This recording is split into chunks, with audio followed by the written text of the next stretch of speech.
Hello everyone. Today I'm going to talk about the top 10 drama techniques which Mr. Buxton has taught us in RLA class this year. First off, we'll start out with a compound sentence. A compound sentence is an independent clause with another independent clause which is attached by a fanboy.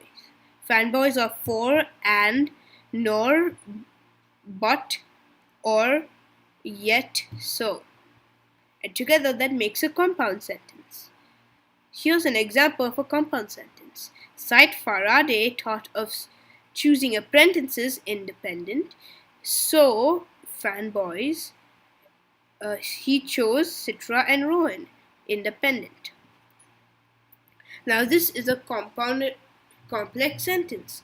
This is one of the most trickiest ones, which I'd like to say. Although,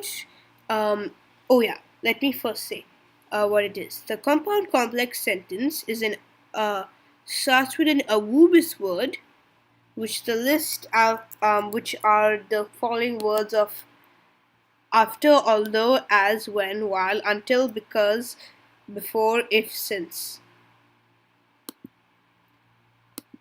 Those are the awubis, and they're attached by a dependent clause, which is attached to an independent clause, and in the middle of the independent and dependent clause is a fanboys, and then plus another fanboys, plus an independent or dependent clause.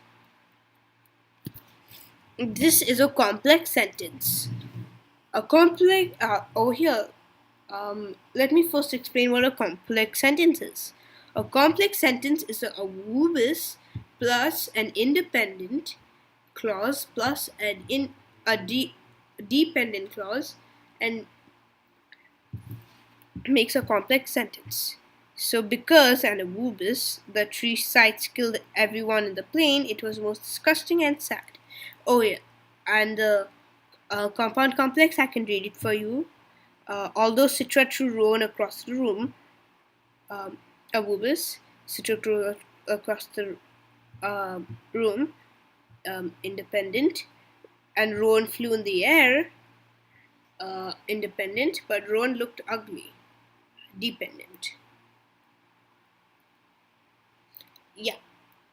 And a simple sentence is just one independent clause that can stand alone.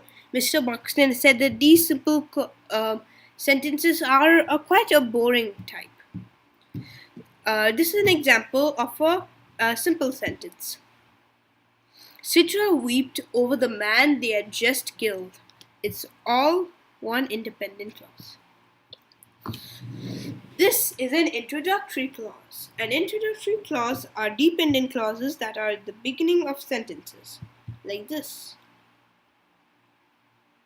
The famous and tall sight, the dependent, had an interest in being nice.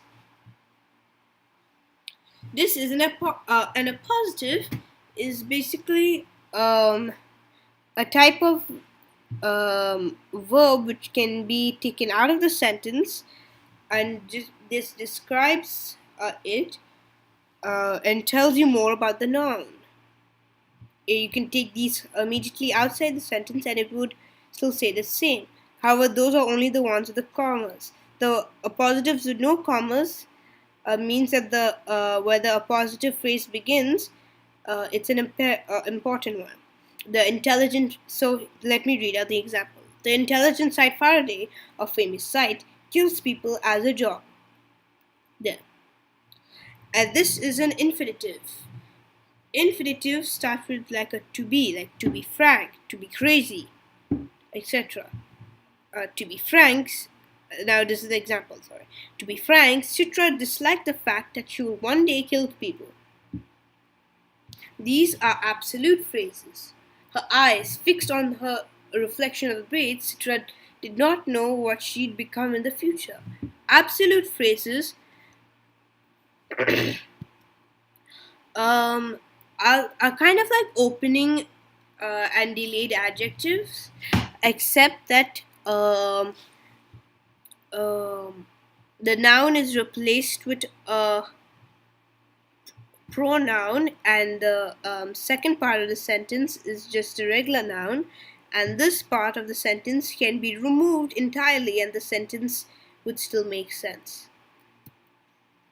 This gerunds are are like mm, are they're an interesting type actually.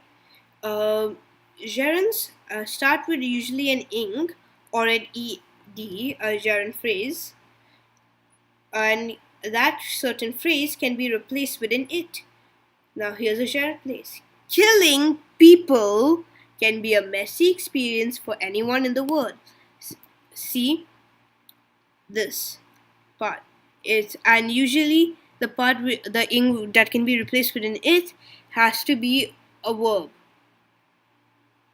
Now, participles are very much like uh, gerunds, except the participle phrase cannot be replaced with it. Instead, it can totally be thrown out of the sentence, and it's not a verb; it's an adjective.